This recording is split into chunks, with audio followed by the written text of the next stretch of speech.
اعوذ باللہ من الشیطان الرجیم بسم اللہ الرحمن الرحیم۔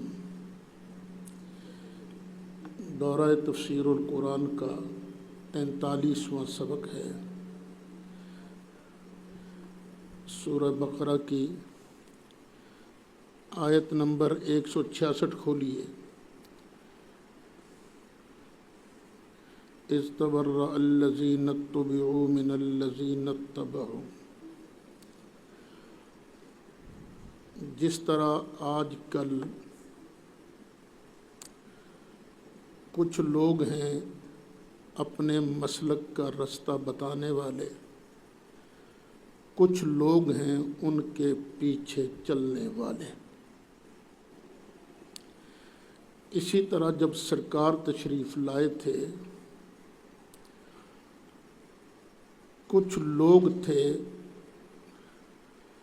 بتوں کی پرستش کا رستہ دکھانے والے، اور کچھ لوگ تھے شرک کے رستے پر چل کر ان کی اتباع کرنے والے۔ اور یہ ان کا پیری مریدی کا سلسلہ، تابع اور متبوع کا سلسلہ دنیا تک کی ہوگا۔ قیامت کا دن آئے گا، اذ تبرأ الذین اتبعوا، جب بیزار ہوں گے پیشوا جن کی اتباع کی جاتی ہے، جب وہ بیزار ہوں گے من الذین اتبعوا،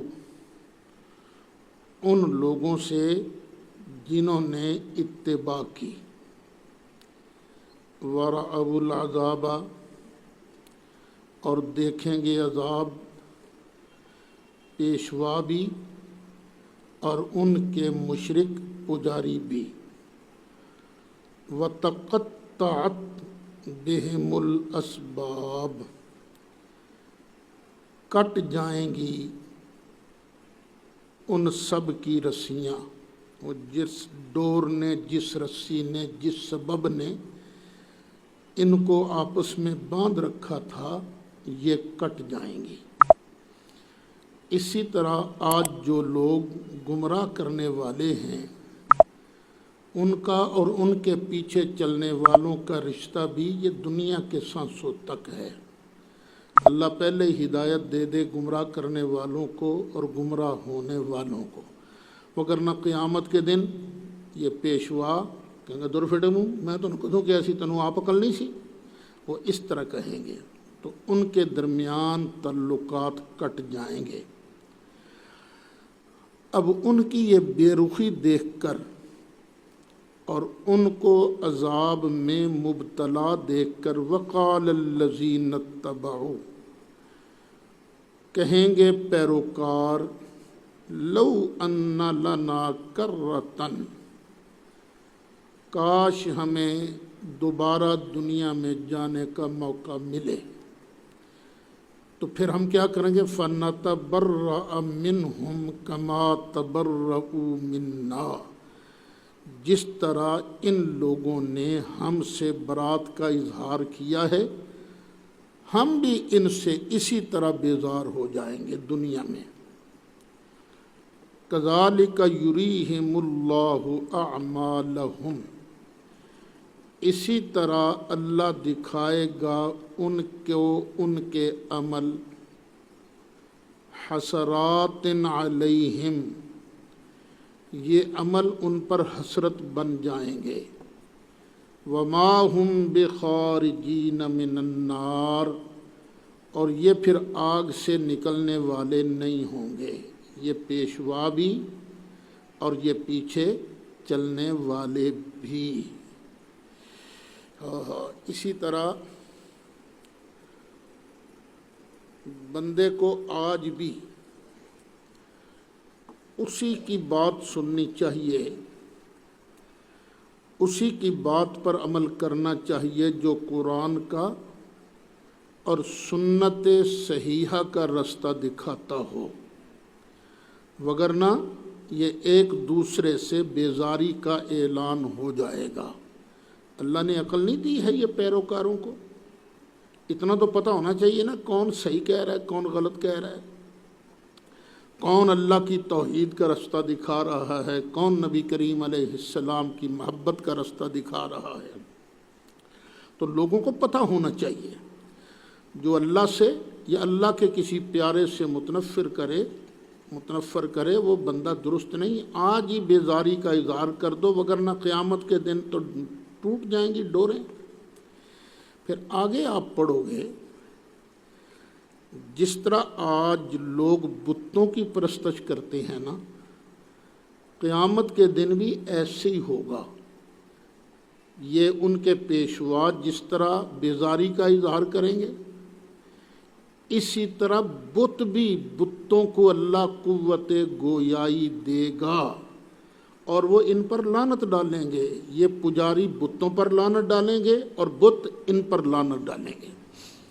یا ایھا الناس کلوا مما فی الارض حلالا طیبا، اے لوگو کھاؤ زمین میں جو حلال اور طیب ہے، پاکیزہ ہے، پاکیزہ جانوروں کو کھاؤ۔ ولا تتبعوا خطوات الشیطان، اور شیطان کی اتباع مت کرو، شیطان کے قدم پر قدم نہ رکھو۔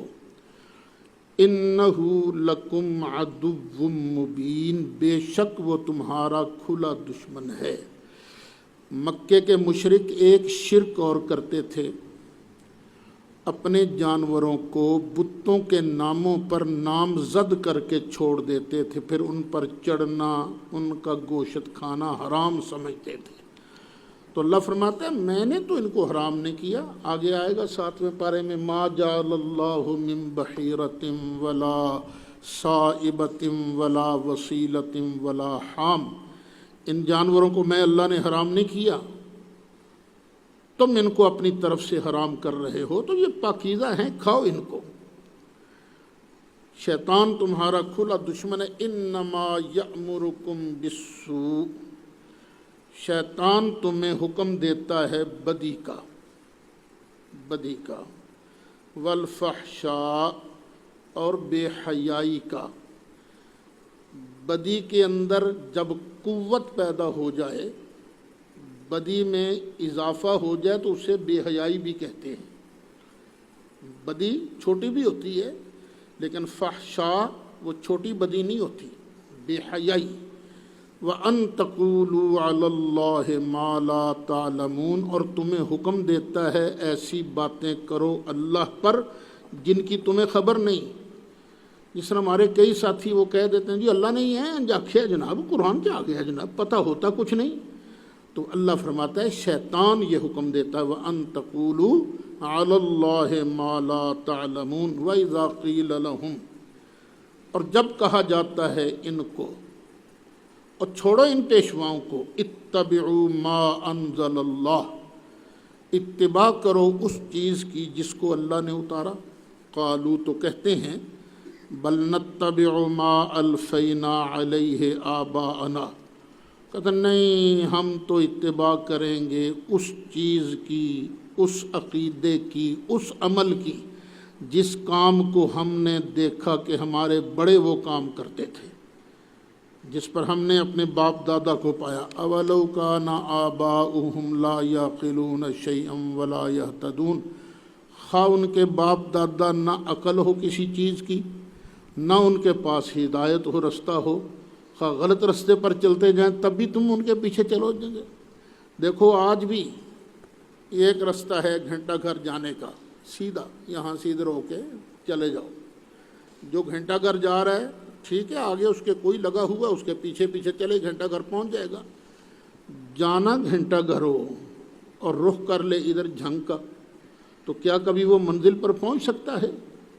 اسی طرح وہ باپ دادا قابل اتباع ہیں جو سیدھے جنت کو جا رہے ہیں، جو اللہ کی اتباع کر رہے ہیں، رسول اللہ صلی اللہ علیہ وسلم کی پیروکار ہیں، ان کے پیچھے چلو گے تو جنت میں چلے جاؤ گے، اور غلط ہوں گے باپ دادا، ان کے پیچھے چلو گے تو بیڑا غرق ہو جائے گا۔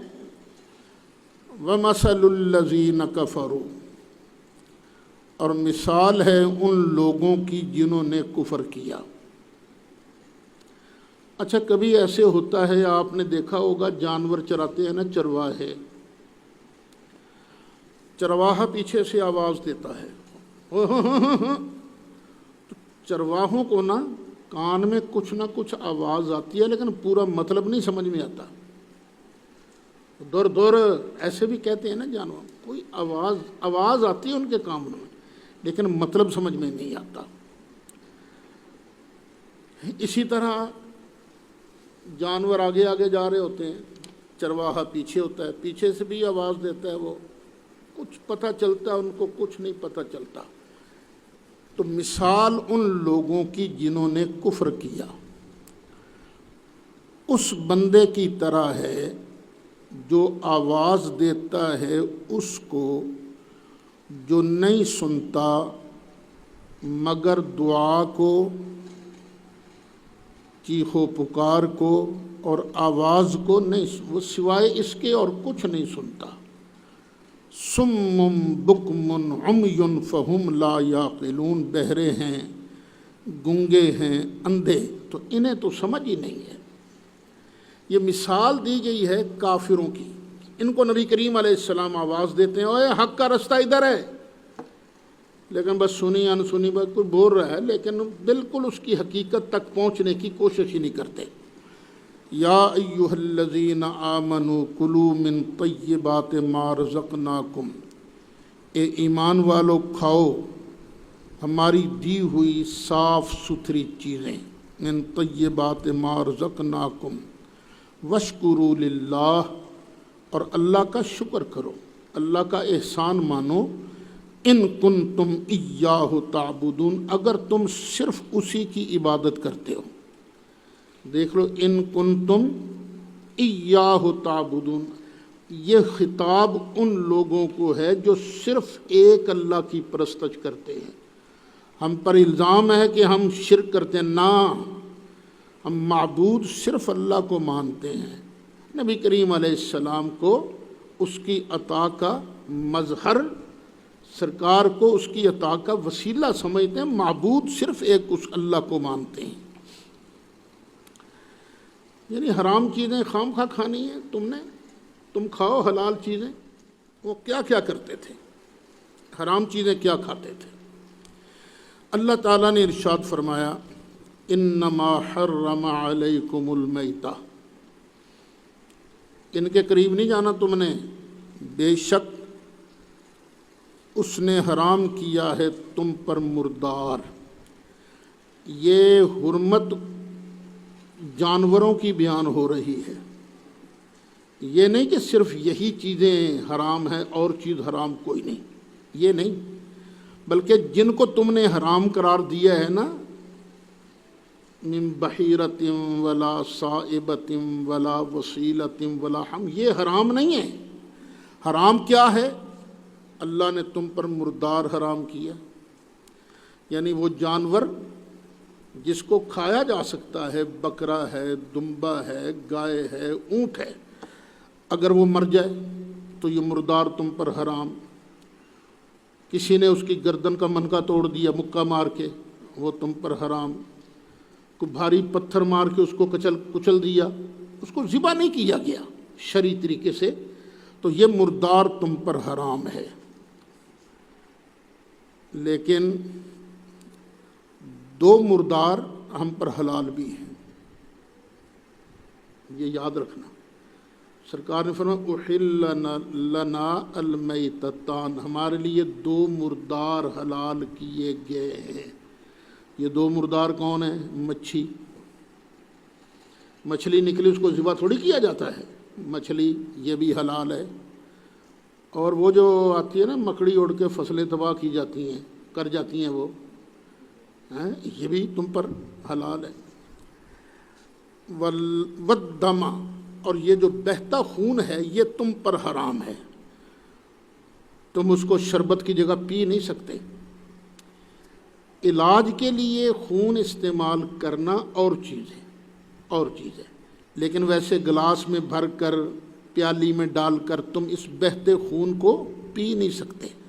اب دم سے مراد ہے دم مصفوح، یہ آگے آ جائے گا، دم مصفوح بہتا خون۔ وَلَحْمَ الْخِنْزِيرِ، اور سور کا گوشت جو ہے یہ بھی تم پر حرام ہے، کیونکہ سور سے اصل چیز کیا مراد ہوتی ہے، کیا کھانا؟ گوشت، تو اللہ نے گوشت کا نام لے دیا، وگرنہ سارا سور ہی پلیت ہے، حرام ہے۔ وَمَا أُهِلَّ بِهِ لِغَيْرِ اللَّهِ، اور وہ جانور جس کو غیر اللہ کے نام پر ذبح کیا گیا ہو، مثلا بسم اللہ، ہم تو کہتے ہیں نا بسم اللہ اللہ اکبر، تو مکے والے کیا کرتے تھے؟ بسم اللہ، لات کے نام پر ذبح کر رہا ہوں، بسم الحبل، میں حبل کے نام پر ذبح کر رہا ہوں۔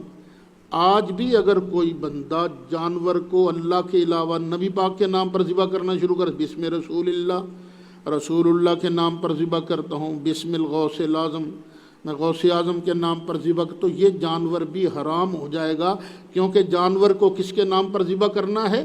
صرف اور صرف اللہ کے نام پر۔ فَمَنِ اضْطُرَّ، یہ چیزیں تو حرام ہیں، پھر کوئی بندہ ہو گیا مجبور، بھوک اتنی لگی ہے، پیاس اتنی لگی ہے، سوائے ان محرمات کے کوئی چیز ہے ہی نہیں، یا سور کا گوشت ہے تھوڑا سا پڑا ہوا، تو پھر وہ کیا کرے؟ جو مجبور ہو جائے لیکن اس کا دل نہ کرتا ہو کہ میں نے اس کو کھانا ہے، اور حد سے بڑھتا بھی نہ ہو، یعنی ضرورت سے زیادہ بھی نہ کھائے، تو مجبوری کی عالم میں جتنی چیز سے مجبوری ختم ہو جائے، فَمَنِ اضْطُرَّ، تو جو مجبور ہو جائے، غیر باغن، چاہنے والا نہ ہو، خواہش کرنے والا نہ ہو، ولا عادن، اور نہ ہی حد سے آگے بڑھنے والا ہو، جتنی ضرورت پوری ہو گئی بس اب کھائے گا تو حرام ہوگا، فلا اسم علیہ، تو پس اس پر کوئی گناہ نہیں، ان اللہ غفور الرحیم، بے شک اللہ تعالیٰ بخشنے والا بڑا مہربان ہے۔ ان الذین یکتمون ما انزل اللہ من الکتاب ویشترون به ثمنا قلیلا، یہودیوں کے مولویوں کے اندر یہ ایک خراب عادت تھی کہ جہاں نبی کریم علیہ الصلاۃ والسلام کے اوصاف و کمالات درج ہوتے تورات کے اندر، ان کو چھپا دیتے، اور پھر بعض اوقات چھپانے کے پیسے بھی لیتے تھے لوگوں سے۔ قرآن نے لفظ ارشاد فرمایا ثمنا قلیلا، تھوڑی سی رقم۔ تھوڑی سی رقم کا یہ مطلب نہیں کہ 10 روپے پاکستانی، 100 روپے نہیں، ساری دنیا بھی اللہ کی بارگاہ میں تھوڑی ہے، کل متاع الدنیا قلیل۔ ان الذین یکتمون ما انزل اللہ من الکتاب، بے شک وہ لوگ جو چھپاتے ہیں جو اللہ نے نازل کی ہے کتاب، ویشترون بہ ثمنا قلیلا، اور اس کے بدلے ذلیل پیسے لے لیتے ہیں، تھوڑے پیسے لیتے ہیں، اولئک ما یأکلون فی بطونہم الا النار، یہ لوگ جو ہیں نہیں کھاتے اپنے پیٹوں میں مگر آگ۔ یہ اپنے پیٹوں میں بظاہر تو یہ حلوہ کھا رہے ہیں، بظاہر تو یہ روسٹ کھا رہے ہیں حرام چیزوں سے، قرآن بیچ کر۔ کئی لوگ ایسے بھی ہیں نا جو قرآن میں مسئلے چھپا دیتے ہیں، جہاں نبی کریم علیہ السلام کی علم کی آیت آئے گی وہ چھپا لیں گے، کچھ مطلب اور بیان کر دیں گے۔ تو جو لوگ ایسا کرتے ہیں نا، وہ اپنے پیٹوں کے اندر سوائے آگ کی اور کچھ نہیں کھا رہے۔ اس آگ کی جلن کا پتہ قبر میں لگے گا اور حشر میں لگے گا۔ وَلَا يُكَلِّمُهُمُ اللَّهُ يَوْمَ الْقِيَامَةِ، اور نہیں کلام کرے گا ان سے اللہ قیامت کے دن۔ یہاں کلام کرنے سے کیا مراد ہے؟ بندہ کہتا نہیں کہ غصے میں چھڑ میرے نہ گل نہ کر، تو یہ کلام تو کر رہا ہے نا، لیکن یہ غصے میں ہے۔ تو اللہ فرماتا ہے وَلَا يُكَلِّمُهُمُ اللَّهُ يَوْمَ الْقِيَامَةِ، قیامت کے دن اللہ ان سے پیار سے کلام نہیں کرے گا، زجر ہوگی، تحدید ہوگی، جھڑکیاں ہوں گی، لیکن پیار سے اللہ ان سے کلام نہیں کرے گا۔ ولا یزکیہم، نہ ہی اللہ ان کو پاک کرے گا۔ یہ جو ہے نا ایسے کرتوتوں والے جو دنیا کے اندر اللہ کے کلام کو، اللہ کے حکم کو چھپاتے تھے، اللہ ان کو پاک نہیں کرے گا۔ کیا مطلب کچھ گناہ گار ایسے ہوں گے، چھوٹے موٹے گناہ ہوں گے، تو اللہ ایک دو غوطے دے کر نا جہنم کے اندر ان کو پاک کر دے گا۔ ایک ہے سزا دینا پاک کرنے کے لیے، ایک ہوتا ہے سزا دینا ذلیل کرنے کے لیے۔ دیکھو گھر میں باپ ہوتا ہے، وہ کبھی کبھی بیٹے کو تھپڑ مار دیتا ہے، کبھی جوتے بھی رسید فرماتا ہے، کبھی ڈنڈے سے بھی پیٹتا ہے باپ، طبیعت بھی، لیکن وہ ذلیل کرنے کے لیے نہیں مارتا۔ وہ کہتا ہے میرا پتر ستھرا بن جائے، میرا بیٹا جو ہے یہ سونا بن جائے، اچھی طرح معاشرے میں زندگی گزارنے والا بن جائے۔ تو اللہ تعالیٰ ذلیل کرنے کے لیے جہنم کا عذاب دے گا ان کافروں کو۔ جو گناہ گار مسلمان ہوں گے نا، ان کو اگر تھوڑا بہت لتر پولا ہویا تو ان کو پاک کرنے کے لیے ہوگا، لیکن ان کو اللہ پاک نہیں کرے گا۔ وَلَهُمْ عَذَابٌ أَلِيمٌ، اور ان کے لیے دردناک عذاب ہے۔ أُولَٰئِكَ الَّذِينَ اشْتَرَوُا الضَّلَالَةَ بِالْهُدَىٰ، کیوں یہ وہ لوگ ہیں جنہوں نے خریدا گمراہی کو ہدایت کے بدلے۔ ہدایت ان کے پاس تھی، گمراہی بھی ان کے پاس تھی، انہوں نے کہا ہدایت کو چھوڑو بھئی، گمراہی کو خریدو۔ کیونکہ انہوں نے گمراہی کو خریدا ہدایت کے بدلے، والعذاب، اور خریدا عذاب کو بالمغفرت، بخشش کے بدلے۔ فما صبرهم علی النار، واہ بھی واہ، واہ بھی واہ، کتنی سہار ہے انہیں آگ پر ان کو کتنی برداشت ہے، بلے بھی بلے، بڑا پھینٹا کھا لینا تو ہیں، اور ان کو آگ پر کتنی سہار ہے۔ ذالک بان اللہ نزل بالحق، یہ سزا کیوں؟ یہ اس لیے کہ بے شک اللہ نے حق کے ساتھ کتاب اتاری، وَإِنَّ الَّذِينَ اخْتَلَفُوا فِي الْكِتَابِ، اور بے شک وہ لوگ جنہوں نے اختلاف کیا کتاب میں، لفی شقاق بعید، وہ پرلے درجے کے جھگڑے میں ہیں، جھگڑالو ہیں۔ اب یہاں سے آگے خطاب آئے گا زیادہ تر ایمان والوں سے۔ یہاں تک تقریباً آدھی سورہ بقرہ ختم ہوئی۔ پہلے توحید کا بیان تھا، رسالت کا بیان تھا، پھر وہ یہودیوں کی باتیں شروع ہو گئیں، تحویل قبلہ آئی، یہ ساری باتیں تھیں نا۔ اب ایمان والوں کو نیکی کا سبق دیا جا رہا ہے۔ جب تحویل قبلہ ہوئی تو تحویل قبلہ کے وقت یہودیوں نے، عیسائیوں نے، انہوں نے تانے دیے، یہ کیسا نبی ہے، اس کا قبلہ ہی بدل گیا۔ تو کچھ مسلمانوں کے دل کے اندر بھی یہ بات آئی ہے، ہمارا قبلہ کیوں بدل گیا؟ حالانکہ اللہ نے تو سرکار کی مرضی پوری کی تھی نا، قبلۃً ترضاھا۔ اب یہودی اور عیسائی، ان کا قبلہ تھا بیت المقدس، لیکن انہوں نے اپنے قبلہ کے کونے تھام رکھے تھے۔ یہودیوں کا قبلہ تھا بیت المقدس کی ویسٹ سائیڈ، مغربی کنارہ، اور عیسائیوں کا قبلہ کیا تھا؟ بیت المقدس کا شرقی کنارہ۔ وہ حضرت سیدہ طیبہ طاہرہ حضرت مریم، جب حضرت عیسیٰ علیہ السلام کی ولادت کا وقت آیا تو انہوں نے کس چیز کو اختیار کیا تھا؟ مکاناً شرقیہ، مشرقی جگہ کو نا۔ تو ان کا قبلہ الگ تھا، ان کا قبلہ الگ، ان کا قبلہ الگ۔ اب اللہ تعالیٰ اصل بات بیان فرماتا ہے، لیس البر۔ اچھا، یہاں جو لفظ بر ہے، یہ لیسا کی خبر ہے اور خبر مقدم۔ آگے آئے گا، پتہ نہیں آج کے سبق میں پہنچ پائیں گے کہ نہیں۔ لیس البر، یہاں ہے لیس البر، تو افعال ناقصہ کی خبر کیا ہوتی ہے؟ منصوب۔ تو یہ ہے خبر، کئی بار خبر مبتدا سے مقدم آ جاتی ہے، تو یہ ہے خبر مقدم۔ تو وہاں ہے، اسم اپنی جگہ پر ہے لیس البر، اچھا، ان تولوا وجوہکم قبل المشرق والمغرب، تمہارا اپنا منہ کرنا مشرق کی طرف اور مغرب کی طرف یہ اصل نیکی نہیں ہے۔ یہ آگے مبتدا اور یہ بر خبر، تمہارا منہ کرنا مشرق کی طرف اور مغرب کی طرف یہ اصل نیکی نہیں ہے، اصل نیکی نہیں۔ اصل نیکی کیا ہے؟ وَلَٰكِنَّ الْبِرَّ مَنْ آمَنَ بِاللَّهِ، اور لیکن نیکی کیا ہے؟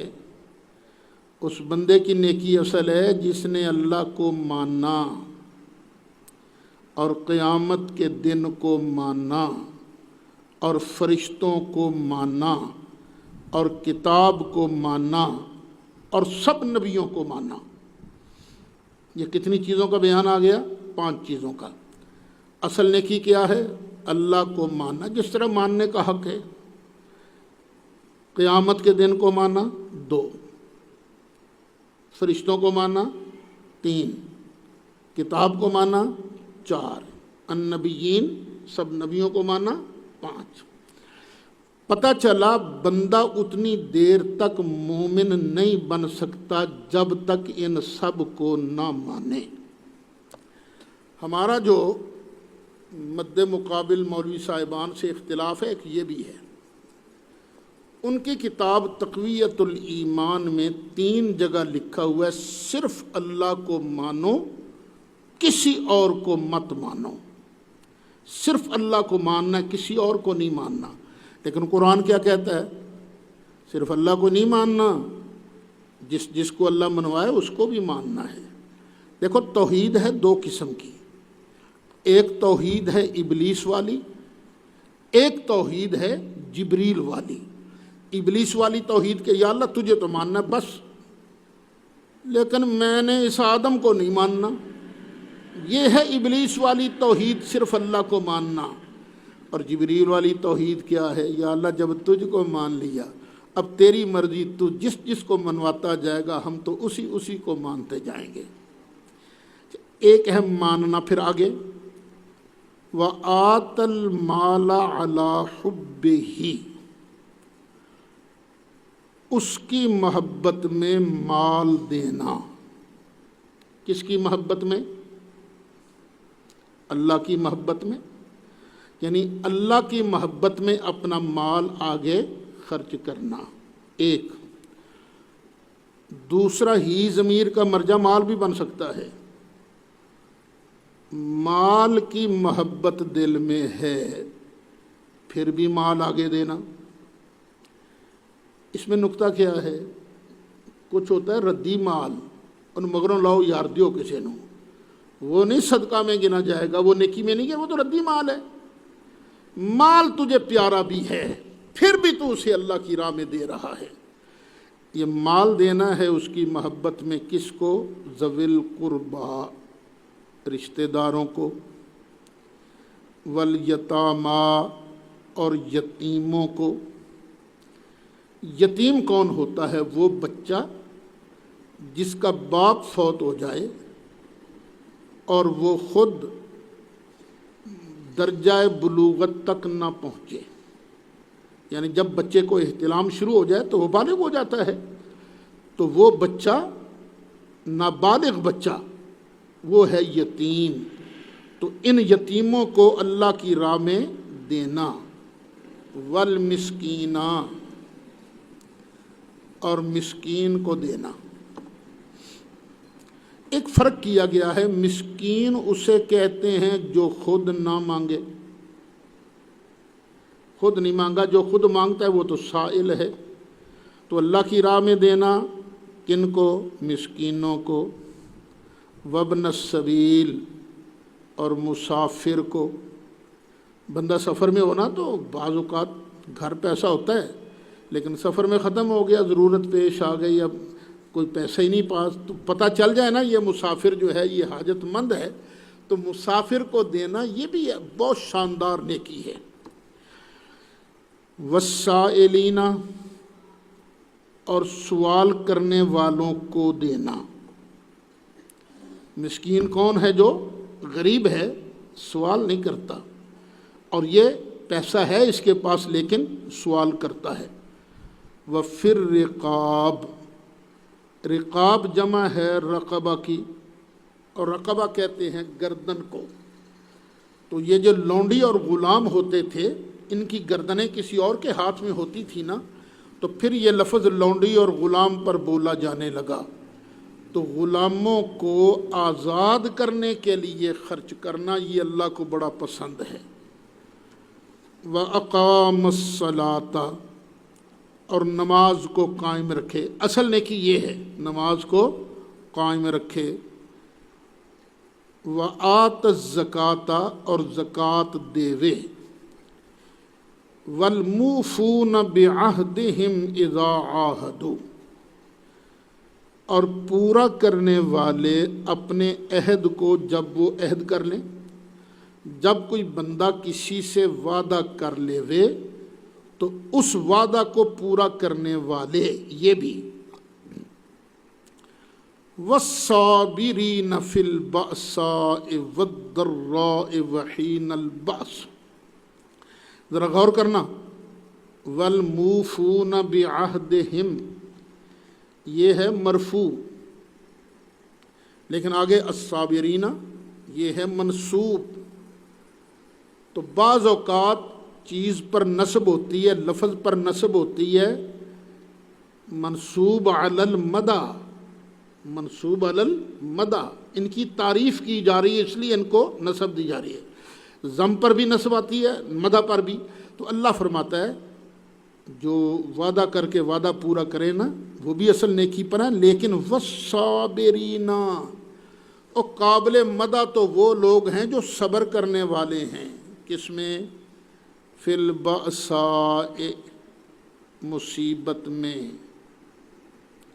مصیبت آ گئی، مصیبت میں صبر کرنے والے ہیں۔ والضراء، اور تنگی آ گئی، بیماری آ گئی، تنگی آ گئی، کوئی اور مشکل آ گئی، اس میں صبر کرنے والے قابل مدح ہیں۔ وحین البأس، اور جب جنگ کی شدت ہو تو جنگ کی شدت میں صبر کرنے والے، ڈٹے رہنے والے، یہ لوگ قابل مدح ہیں۔ اولئک الذین صدقوا، یہی لوگ ہیں جنہوں نے اپنی بات کو سچا کیا۔ انہوں نے وعدہ کیا تھا اللہ کے ساتھ، لا الہ الا اللہ محمد الرسول اللہ، کلمہ طیبہ پڑھ کے انہوں نے اپنا وعدہ سچا کیا ہے۔ وَأُولَئِكَ هُمُ الْمُتَّقُونَ، اور یہی لوگ ہیں پرہیزگار۔ کوشش مجھے بھی آپ کو بھی یہی کرنی چاہیے کہ ہم اپنے آپ کو تابع بنائے رکھیں شریعت مطہرہ کا۔ اقبال کا ایک شعر ہے، چوں بگویم مسلمانم بلرزم، جب میں کہتا ہوں نا میں مسلمان ہوں، دعویٰ کرتا ہوں، تو میں کانپ جاتا ہوں۔ کیوں؟ کہ دانم مشکلات لا الہ را، کیونکہ مجھے پتہ ہے لا الہ الا اللہ محمد الرسول اللہ پڑھنے کے بعد بندے پر پابندیاں کون کون سی لگتی ہیں۔ تو یہ جتنی پابندیاں بیان کی گئی ہیں نا، ان کو اختیار بھی کرنا ہے، ان کو اختیار کرنا ہے۔ اللہ توفیق دے تو ایمان بھی رکھنا ہے، پھر اللہ کی راہ میں رشتہ داروں کو دینا بھی ہے۔ بندہ رشتہ داروں کو نہ دے، ادھر ادھر دیتا رہے تو یہ بھی قابل مواخذہ چیز ہے۔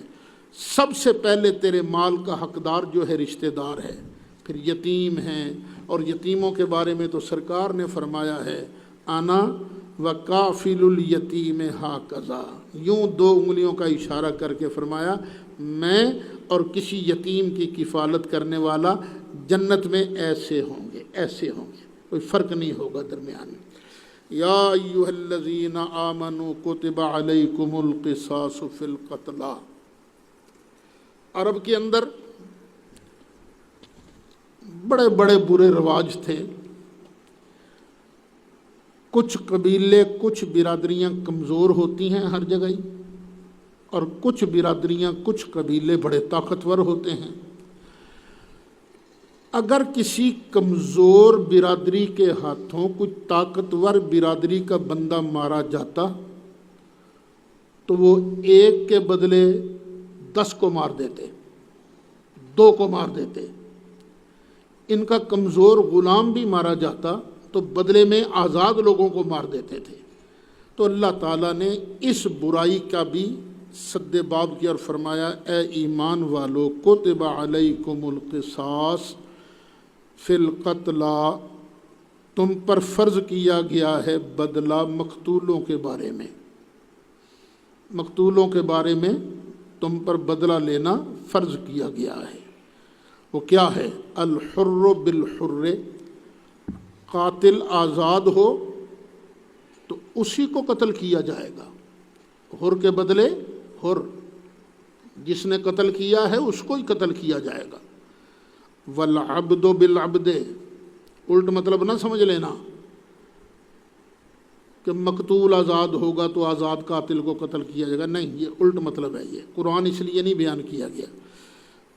والعبد بالعبد، قاتل اگر غلام ہے تو جواب میں اسی غلام کو قتل کیا جائے گا۔ والانثی بالانثی، اور اگر قاتلہ عورت ہے تو اسی عورت کو قتل کیا جائے گا۔ اچھا، بندہ قتل تو ہو گیا، اب اس کے بعد بدلہ فرض ہے۔ جو وارث ہیں وہ چاہیں تو بدلہ لے لیں۔ بدلہ کس طرح کا؟ کہ جواب میں اس کو قتل کروائیں، لیکن خود نہیں قتل کر سکتے۔ قتل کون کرے گا؟ حکومت، ریاست۔ یا دوسری صورت یہ ہے کہ قتل تو معاف کر دیا لیکن اس کے بدلے میں کچھ لیا ہی نہیں، تو یہ ہے بالکل معافی۔ یا یہ ہے کہ نہیں، چلو ہم تمہیں پھانسی نہیں لگواتے، تو ہمیں دیت دے دے۔ شریعت نے خون بہا مقرر کیا ہے 100 اونٹ، اتنے پیسے جتنے بنتے ہوں وہ ان سے کہے پیسے دے دو بھائی۔ یا یہ کہ چل 100 اونٹ تجھے دینا ہے نا، ہم تم پر مہربانی کرتے ہیں، وہ قتل پھانسی بھی معاف کرتے ہیں، اور تو نہ 10 اونٹوں کے پیسے نہ دے، چل 20 کے پیسے نہ دے، آدھے پیسے نہ دے تو یہ ساری صورتیں ہو سکتی ہیں۔ اچھا، اب یہ جو پیسہ آئے گا نا، یہ وارثوں میں تقسیم ہوگا۔ جو شریعت نے آگے آ رہا ہے وہ 4 پارے کے آخر میں یہ وارثوں کے حصے بیان ہوں گے۔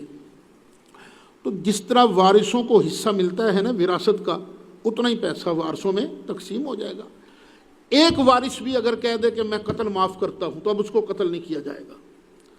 وہ کہتا ہے میں اپنا حصہ چھوڑتا ہوں تو ٹھیک ہے، باقیوں کو حصہ دینا پڑے گا۔ اب اس کو اللہ بیان فَمَنْ عُفِيَ لَهُ مِنْ أَخِيهِ شَيْءٌ، تو جس کے لیے اس کے بھائی کی طرف سے کچھ معاف کر دیا گیا، یعنی یہاں بھی اللہ ہو گیا قتل، بندہ قاتل ہے، وہ یہ مقتول پارٹی ہے، تو مقتول پارٹی اگر اس کو معاف کرتی ہے تو اللہ کہتا ہے فَمَنْ عُفِيَ لَهُ مِنْ أَخِيهِ شَيْءٌ، ہے تو تیرا مسلمان بھائی نا، تو اگر تیرے بھائی کی طرف سے کچھ معافی ہو گئی فَاتِّبَاعٌ بِالْمَعْرُوفِ، تو جو ہے نا دیت لینے والا وہ اس کا تقاضا کرے گا معروف طریقے سے، ڈانگ لے کے ہی مگر نہ پہ جائے دیو دیو دیو دیو، نہیں، اچھے طریقے سے۔ وہ اگر تھوڑی سی مہلت مانگتا ہے تو مہلت بھی دے دے اسے۔ فَاتِّبَاعٌ بِالْمَعْرُوفِ وَأَدَاءٌ إِلَيْهِ بِإِحْسَانٍ، اب لینا کس نے ہے؟ جس نے معاف کیا ہے، اور دینا کس نے ہے؟ وہ جو قاتل ہے، تو وہ اَدَاءٌ إِلَيْهِ بِإِحْسَانٍ، وہ ادا کرے گا معروف طریقے سے، نیکی کے طریقے سے، غصے سے نہیں، بڑے کے بڑے منت ترلے کے ساتھ اس کو ادا کرے گا۔ ذَلِكَ تَخْفِيفٌ مِّن رَبِّكُمْ وَرَحْمَةٌ، دیکھو یہ تمہارے رب کی طرف سے تخفیف ہے اور رحمت ہے، کہ اللہ نے کتنی مہربانی فرمائی کہ تمہارے لیے یہ معافی کا قانون بھی اللہ نے بنا دیا، لیکن جبر نہیں ہوگا اس میں، اپنی مرضی سے۔ فَمَنِ اعْتَدَىٰ بَعْدَ ذَلِكَ، تو جو اس کے بعد زیادتی کرے، مثلا پیسے بھی لے لیے اور پھر زیادتی کرنی شروع کر دی قاتل پارٹی پر، یا قاتل پارٹی نے پیسے دے دیے اور پھر تنگ کرنا شروع کر دیا، ہیں تو ہر کو پیسے کیوں لے ایسی۔ فَمَنِ اعْتَدَىٰ بَعْدَ ذَلِكَ فَلَهُ عَذَابٌ أَلِيمٌ، تو جو اس کے بعد زیادتی کرے گا تو اس کے لیے دردناک عذاب ہے۔ یہ ہمارا قانون ہے، اور سن لو، وَلَكُمْ فِي الْقِصَاصِ حَيَاتٌ، اور تمہارے لیے بدلہ لینے میں ہی زندگی ہے۔ یا اولی الالباب، اے عقل والو، لعلکم تتقون، تاکہ تم بچ جاؤ۔ یہ جو ہے نا قصاص، قاتل کو معاف نہیں کرنا، قاتل سے بدلہ لینا ہے۔ اگر یہ قانون قصاص نافذ ہو تو معاشرے میں زندگی ہے۔ وَلَكُمْ فِي الْقِصَاصِ حَيَاتٌ، تمہارے لیے زندگی ہے۔ یہ جو ہے نا ہمارے ملک کے اندر اندھا قانون، بڑا جرم کرتا ہے اس کو چھوٹ مل جاتی ہے، ماڑا جرم کرتا ہے تو اس کو پکڑ لیا، یہ قصاص نہیں ہے۔ قصاص وہی ہے، کوئی قاتل ہو اس کو سزا دو۔ تو یہ جو ہمارا قانون ہے نا قصاص، اس میں تمہارے لیے زندگی ہے عقل والو، لعلکم تتقون، تاکہ تم بچ جاؤ۔ کس سے بچ جاؤ؟ اندھیر نگری سے بچ جاؤ، دنیا میں اندھیر نگری سے بچ جاؤ، ظلم و ستم سے بچ جاؤ، ایک معنی یہ ہے۔ دوسرا لعلکم تتقون، تاکہ تمہارے اندر پرہیزگاری پیدا ہو جائے۔ جب پتہ ہوگا نا کہ قاتل نے تو بچنا ہی نہیں ہے، تو پھر لوگ بھی نیک ہو جائیں گے۔ آگے ایک اور مسئلہ بیان ہوا، کتب علیکم اذا حضر احدکم الموت، کتب علیکم، تم پر فرض کر دیا گیا جب آ جائے تم میں سے کسی کو موت۔ موت آ جانے کا مطلب کیا ہے کہ موت کا وقت قریب آ جائے، وگرنہ ادھروں موت آ گئی تو بندہ ان کی کر سکتا ہے، تو اس وقت تو بندے پر کوئی چیز فرض فائدہ نہیں دے گی نا۔ کیا فرض کیا گیا؟ ان ترک خیرا، اگر مرنے والے نے کچھ مال چھوڑا ہے، خیر سے مراد کیا ہے؟ مال۔ کیا چیز فرض کی گئی ہے؟ الوصیت، وصیت۔ کن کے لیے؟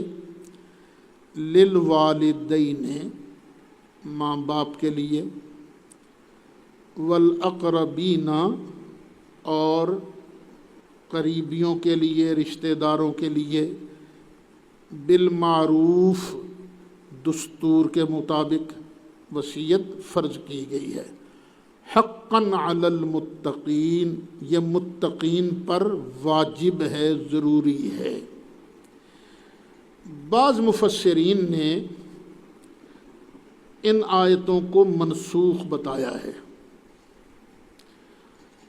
کیونکہ اللہ تعالیٰ نے والدین کا حصہ خود مقرر کر دیا ہے۔ جب اللہ نے حصہ مقرر کر دیا ہو تو اب ان کے لیے وصیت جائز نہیں ہوگی۔ لا وصیت لوارث، نبی کریم علیہ السلام نے حجۃ الوداع کو جو خطبہ دیا تھا اس کے اندر یہ موجود ہے۔ اللہ نے سارے حقوق جو ہیں مقرر کر دیے ہیں، اب والدین کے لیے وصیت فرض نہیں۔ لیکن یہ بھی تو ہو سکتا ہے نا، جس طرح کا معاشرہ چل رہا ہے، باپ موجود ہے، ماں موجود ہے، اور بندے کا دادا بھی موجود ہے، نانا بھی موجود ہے، دادی بھی موجود ہے، نانی بھی موجود ہے، ان کو پوچھنے والا ہی کوئی نہیں، کیونکہ اس کے اپنے والدین کمزور ہیں یا لاپرواہ ہیں۔ تو اب اگر یہ دیکھے کہ یہ میرے والدین، نانا نانی، دادا دادی یہ کمزور ہیں، تو یہ ان کے لیے وصیت کرے، کیونکہ باپ کی موجودگی میں دادا وارث نہیں ہوتا، ماں کی موجودگی میں نانی وارث نہیں ہوتی، نانا وارث نہیں ہوتا۔ تو چونکہ یہ ماں بھی موجود ہے، دادا بھی موجود ہے، تو اگر اوپر والے وہ غریب ہیں، کمزور ہیں، تو پھر ان کے لیے وصیت کر جائے۔ اس صورت میں منسوخ نہیں ماننا پڑے گا۔ یا بندے کے بیٹے بھی موجود ہیں،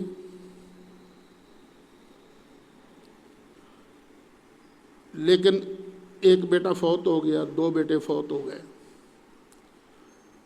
پوتا ہے، پوتی ہے۔ اب شریعت کے مطابق بیٹے کے ہوتے ہوئے پوتا پوتی یہ وارث نہیں،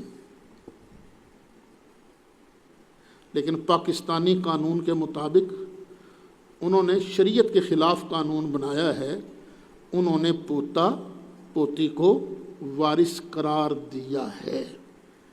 جس طرح میری اپنی مثال ہے، چودھری صاحب فوت ہو گئے، اکرم صاحب، اللہ تعالیٰ مغفرت فرمائے، درجات بلند فرمائے۔ اب ان کے 4 بچے میرے پاس ہیں، 4، 2 بچے 2 بچیاں، وہ میرے پاس ہیں۔ اگر میں ان کے لیے وصیت نہیں کرتا تو شرعاً ان کو میرے مرنے کے بعد اگر میرا کوئی مال نکلا تو وہ وارث نہیں بنیں گے۔ کیوں؟ میرے سگے بیٹے موجود ہیں، تو بیٹوں کی موجودگی میں وہ وارث نہیں بنتے۔ لیکن اگر میں وصیت کر جاتا ہوں، جس طرح کہ میں نے کی ہے وصیت، جمعہ کے اندر بھی بیان ہوئی ہے، ریکارڈ ہوئی، اور اب پھر ریکارڈ ہو رہی ہے، مجھ پر وقت آتا ہے، مرنا تو ہے ہی، پتہ نہیں کب مرنا ہے کب نہیں مرنا۔ جب میں مروں گا تو میرے مرنے کے بعد اگر کوئی میرا پیسہ ویسا نکلا تو جتنا حصہ اشرف صاحب کو ملے گا، سلیم صاحب کو ملے گا، ذیشان صاحب کو ملے گا، ان بچوں کو ملے گا نا حصہ، تو اتنا ہی حصہ ایک بیٹے کا حصہ، یعنی اکرم صاحب جب زندہ ہوتے تو ان کو بھی ملنا تھا، تو اتنا حصہ شرعی قانون وراثت کے مطابق ان کے بچوں میں وہ حصہ تقسیم ہو جائے گا، زیادہ بھی نہیں کم بھی نہیں۔ اور شرعی حصہ کیا ہے؟ للذکر مثل حظ الانثیین، 2 بچیوں کے برابر ایک بچے کو حصہ ملے گا۔ تو یہ وصیت جو ہے یہ کرنی چاہیے، لیکن کن کے لیے؟ جن کا کوئی والی وارث نہیں، غریب رشتہ دار ہیں۔ فَمَن بَدَّلَهُ بَعْدَ مَا سَمِعَهُ فَإِنَّمَا اسْمُهُ عَلَى الَّذِينَ يُبَدِّلُونَهُ۔ اب مثلاً میں وصیت کر رہا ہوں، آپ لوگ سن رہے ہو، اگر کوئی سننے والا اس وصیت کو چینج کر دے، تبدیل کر دے، تو وصیت کرنے والے پر گناہ نہیں ہوگا، گناہ کس پر ہوگا؟ جس نے چینج کیا ہے۔ تو جو تبدیل کرے اس کو سننے کے بعد تو بے شک اس کا گناہ ہوگا ان لوگوں پر جنہوں نے اس کو بدلا ہے۔ ان اللہ سمیع علیم، بے شک اللہ تعالیٰ سننے والا ہے، جاننے والا ہے۔ فمن خاف من موص جنفا او اثما، ایک آدمی بیٹھا ہے پاس، اس نے محسوس کیا کہ وصیت کرنے والا نا، وصیت کرنے میں شریعت کے جو اہداف ہیں ان کی پاسداری نہیں کر رہا، کسی طرف اس کا زیادہ میلان ہے، یا یہ کہ یہ کسی کا حصہ تلف کرے گا۔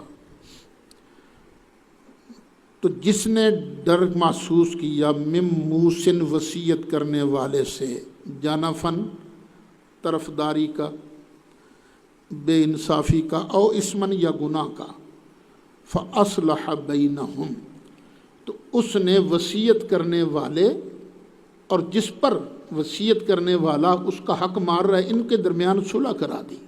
وصیت کرنے والے سے کہا نہ ایسے نہ کر، تو اپنا حق جو ہے نا اس کو پورا دے، فلا اسم علیہ، تو اب یہ صلح کرانے والے پر کوئی گناہ نہیں ہوگا۔ ان اللہ غفور الرحیم، بے شک اللہ تعالیٰ بخشنے والا مہربان ہے۔ اب اگلے رکوع میں یہ رمضان شریف اور روزوں کے مسائل شروع ہو گئے۔ یا ایھا الذین آمنوا کتب علیکم الصیام،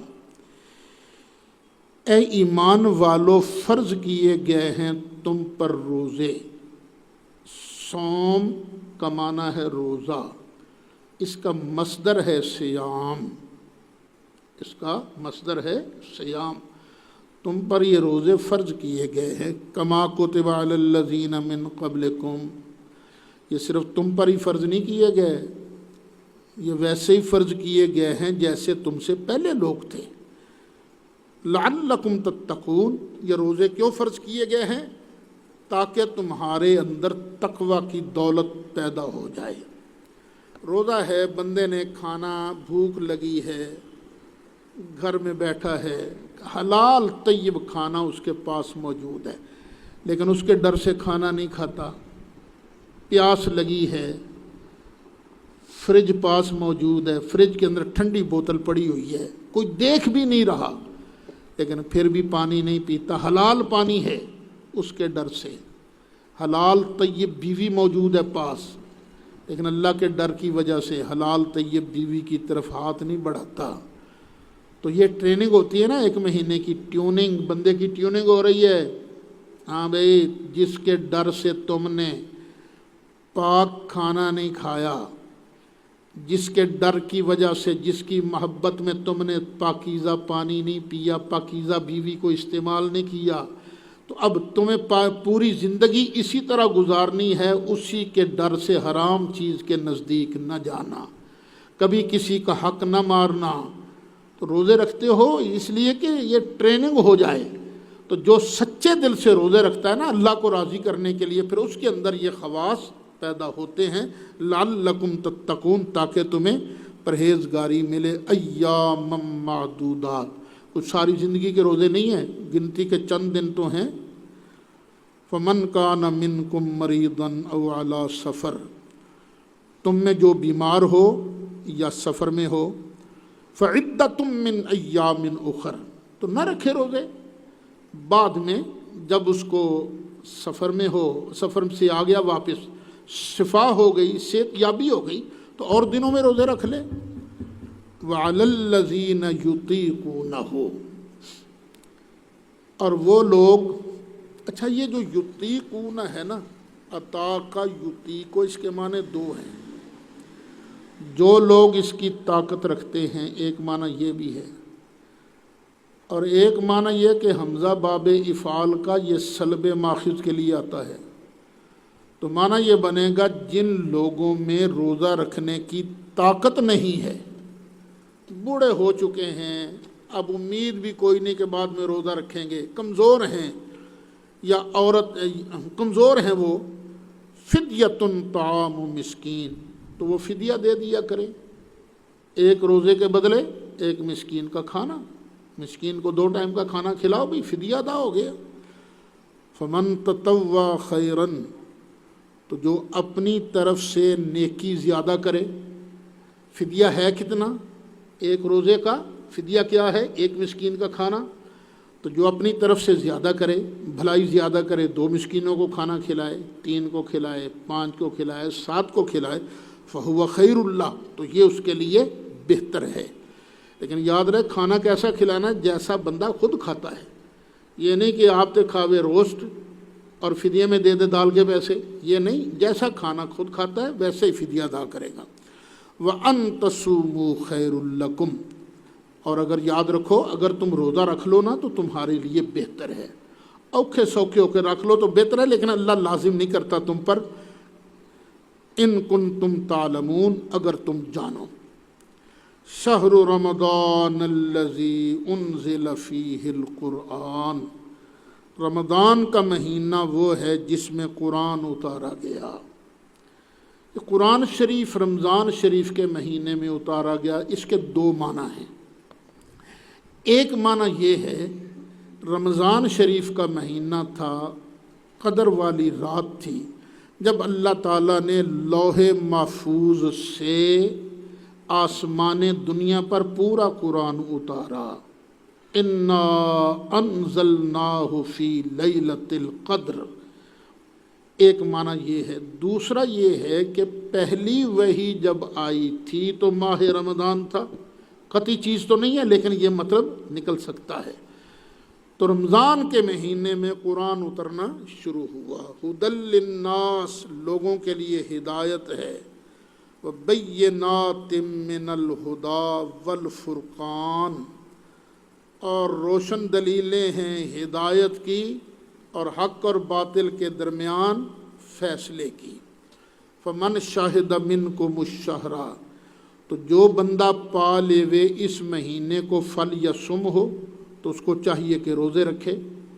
ومن کان مریضا او علی سفر، تو جو بندہ مرض میں ہو یا سفر پر ہو، فعدۃ من ایام اخر، تو وہ اور دنوں میں گنتی پوری کر لے. 10 روزے رہ گئے تو بعد میں 10 رکھ لے, 5 رہ گئے تو بعد میں 5 رکھ لے. اللہ فرماتا ہے یرید اللہ بکم الیسرا, اللہ تم سے آسانی کا ارادہ فرماتا ہے. ولا یرید بکم العسرا, اللہ تمہیں مشکل میں ڈالنے کا ارادہ نہیں فرماتا. حدیث شریف بھی ہے نا, یسروا ولا تعسروا. مفتیان کرام, علماء کرام اچھی طرح سن لو, جہاں تک گنجائش مل سکے شریعت کے دائرے کے اندر رہتے ہوئے تو لوگوں پر آسانی کرو, مشکل نہ بناؤ. بشروا, اور خوشخبری دیا کرو. ولا تنفروا, اور نفرت نہ پیدا کیا کرو. وَلِتُكْمِلُوا الْعِدَّةَ, اور ہم نے کیوں کہا ہے کہ بعد میں گنتی پوری کر لے, تاکہ گنتی پوری ہو جائے. وَلِتُكَبِّرُوا اللَّهَ عَلَى مَا هَدَاكُمْ, اور اس لیے کہ تم اللہ کی بڑائی بولو کہ اس نے تم کو ہدایت دی ہے. جس نے تمہیں ہدایت دی ہے اس کی پھر کبریائی کا اعلان بھی تو کرو نا, اللہ اکبر کہو. عید کے دنوں میں وہی اعلان ہوتا ہے نا, اللہ اکبر لا الہ الا اللہ واللہ اکبر. یہ اللہ کی بڑائی کا اعلان ہوتا ہے, مالک تیرا کتنا کرم ہے کہ تو نے ہمیں یہ نعمت عطا فرمائی. وَلَعَلَّكُمْ تَشْكُرُونَ, اور تاکہ تم شکر ادا کرو. مولا صلی وسلم دائماً ابدا علی حبیبک خیر الخلق کل